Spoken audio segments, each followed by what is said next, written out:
Hello बच्चों, विज्ञान और हम में आप सबका स्वागत है।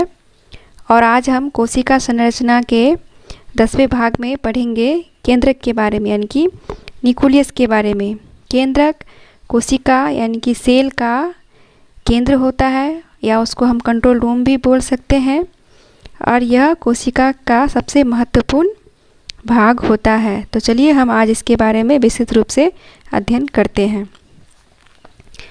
आप यहाँ देख रहे हैं, ये कोशिका है और कोशिका के बीच में एक गोलाकार संरचना होती है, जिसको क्या बोलते हैं? न्यूक्लियस बोलते हैं या केंद्रक बोलते हैं। और इसको हम इस तरह से इलेक्ट्रॉन माइक्रोस्कोप से अगर इसको देखेंगे तो इस प्रकार की संरचना दिखाई पड़ती है। यह दोहरी झिल्ली से घिरी होती है। आप देख रहे हैं कि डबल लेयर से घिरी होती है। इसके बीच में फिर एक केंद्रिका होती है, यानी कि केंद्रक के बीच में फिर एक केंद्रिका होती है। और इस केंद्रक के अंदर क्या पाया जाता है? केंद्रक द्रव्य, यानी कि न्यूक्लियोप्लाज्म। और इसके बाहरी झिल्ली को क्या कहते हैं? केंद्रक झिल्ली या न्यूक्लियर मेम्ब्रेन। और इसके बीच बीच में कहीं पर केंद्रक छिद्र होता है, जिससे कि कोशिका द्रव्य और केंद्रक द्रव्य के बीच में जो भी पदार्थ है उसका आना जाना इससे संभव हो पाता है।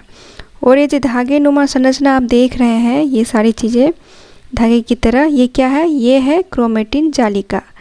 ये क्या है? क्रोमेटिन जालिका। और ये जो संरचना है ये क्या है? एंडोप्लाज्मिक रेटिकुलम, यानी कि अंत पर्दव्य जालिका। और ये इससे न्यूक्लियस से जुड़ी हुई रहती है, जगह जगह ये जुड़ी हुई रहती है। और ये क्या होती है? गोलाकार। इसकी संरचना कैसी होती है? तो यह बीच में सबसे बड़ी अंगक होती है कोशिका में, और यह एक बड़ी गोल गाढ़ी संरचना पाई जाती है। और इसमें क्या भरा रहता है? केंद्रक द्रव्य भरा रहता है। प्रायः हर कोशिका में, हर जीवित कोशिका में यह पाया जाता है, लेकिन कुछ कोशिका में यह एक से ज़्यादा केंद्रक पाए जाते हैं। मतलब हर कोशिका में, जैसे ये एक कोशिका है तो एक ही केंद्रक पाया जाता है, लेकिन कुछ कुछ कोशिकाएं होती हैं जिसमें यह एक से अधिक पाई जाती है। इसकी संरचना कैसी होती है? तो कोशिका द्रव्य के बीच एक बड़ी गोल गाढ़ी संरचना है। सभी जीवित कोशिकाओं में न्यूक्लियस पाया जाता है।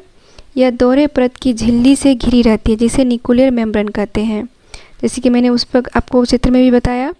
यह सेल में एक केंद्रक पाया जाता है, लेकिन सेल में यानी कि कोशिका में यह एक से ज़्यादा भी पाया जाता है। केंद्रक के अंदर गाढ़ा तरल द्रव्य भरा रहता है, जिसे न्यूक्लियोप्लाज्म कहते हैं, यानी कि केंद्रक द्रव्य कहते हैं।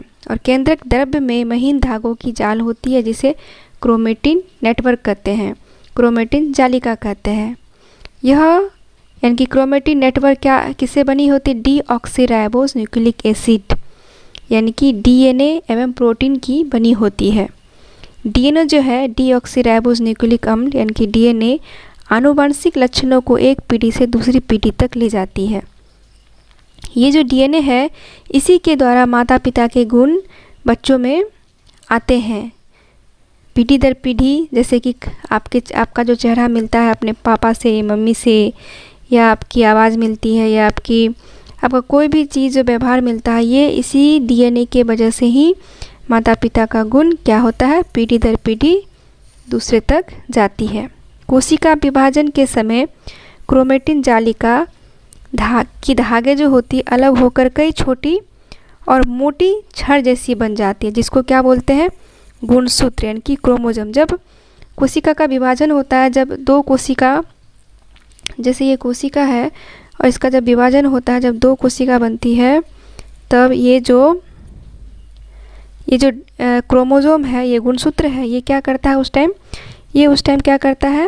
मतलब अलग होकर, क्रोमेटिन धागे अलग होकर कई छोटी और मोटी छड़ जैसी बन जाती है, जिसको क्या बोलते हैं? गुणसूत्र कहते हैं।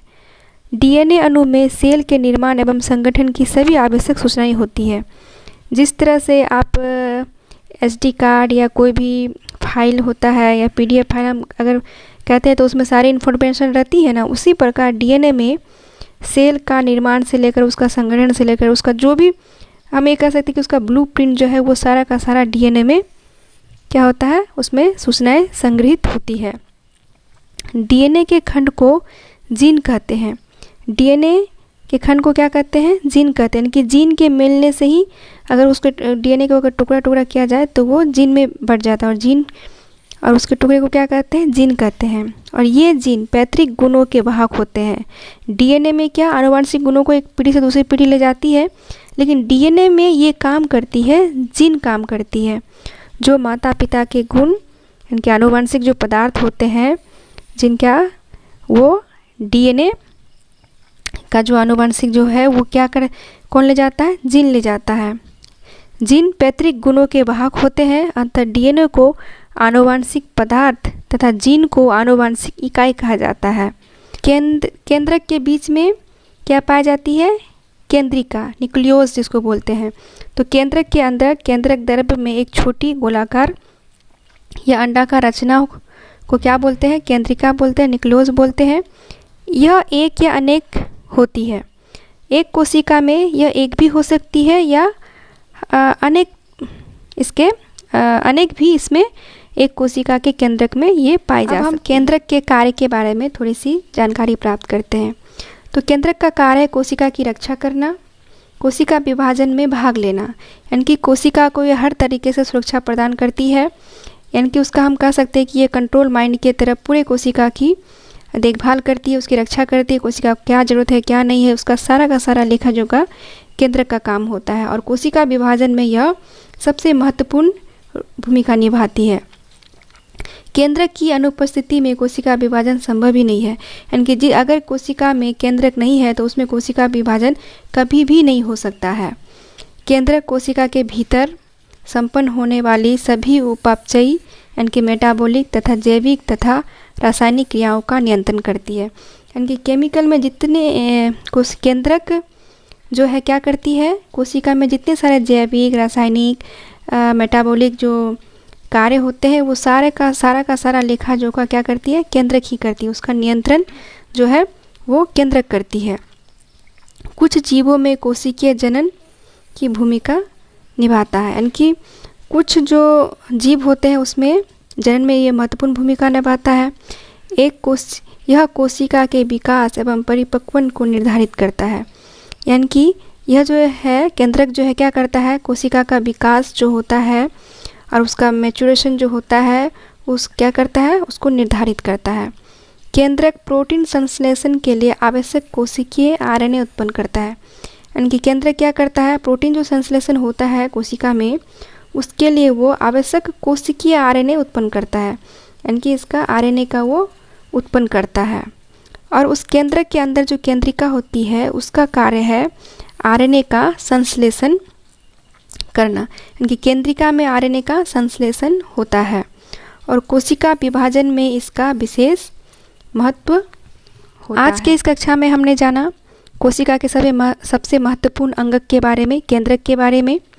यह कोशिका सीरीज का 10वां भाग है। इससे पहले 9 भाग आ चुके हैं। अगर आपको विस्तृत से कोशिका के बारे में जानना है तो आप 9 के 9 भाग देख लीजिए ताकि आपको समझने में आसानी होगी। और यह हम आज पढ़ रहे हैं, आज अध्ययन कर रहे हैं केंद्रक के बारे में, न्यूक्लियस के बारे में। ये कोशिका होती है और उसके बीच में जो एक सबसे बड़ा अंगक दिखाई पड़ता है वो केंद्रक होती है, यानी कि न्यूक्लियस होती है। नॉर्मली ये एनिमल सेल को ले रहे हैं, ये देख रहे हैं, और इसके बीच में एक जो भाग दिखाई पड़ रहा है यही न्यूक्लियस है। और हम इसको ये इलेक्ट्रॉन माइक्रोस्कोप से अगर हम इसको देखें तो इस प्रकार की यह संरचना दिखाई पड़ती है। यह डबल लेयर की होती है और इसके अंदर में क्या पाया जाता है, कुछ केंद्रक द्रव्य पाया जाता है। केंद्रक छिद्र जगह जगह होते हैं इसके झिल्ली में। फिर इसके बीच में एक या इससे अधिक भी केंद्रिका पाई जाती है। और ये जो धागे नुमा संरचना है इसको क्या बोलते हैं, क्रोमेटिन जालिका। और यही क्रोमेटिन जालिका कोशिका विभाजन के टाइम में क्या होती है, छोटी होकर मोटी होकर क्या बन जाती है, क्रोमोजोम यानी कि गुणसूत्र बन जाती है। और इससे अंतःपर्दव्य जालिका जुड़ी हुई होती है। केंद्रक न्यूक्लियस का सबसे महत्वपूर्ण कार्य क्या है कि कोशिका की रक्षा करना, मतलब कोशिका की रक्षा करना। और कोशिका विभाजन जो होता है उस वक्त उसका सबसे महत्वपूर्ण कार्य होता है सहयोग करना, कोशिका विभाजन में सहयोग करना। और केंद्रक जो है क्या करता है, प्रोटीन संश्लेषण में आवश्यक कोशिकीय आरएनए उत्पन्न करता है। बस आज के लिए इतना ही। हम अगली कक्षा में गुणसूत्र के बारे में पढ़ेंगे। तब तक के लिए धन्यवाद।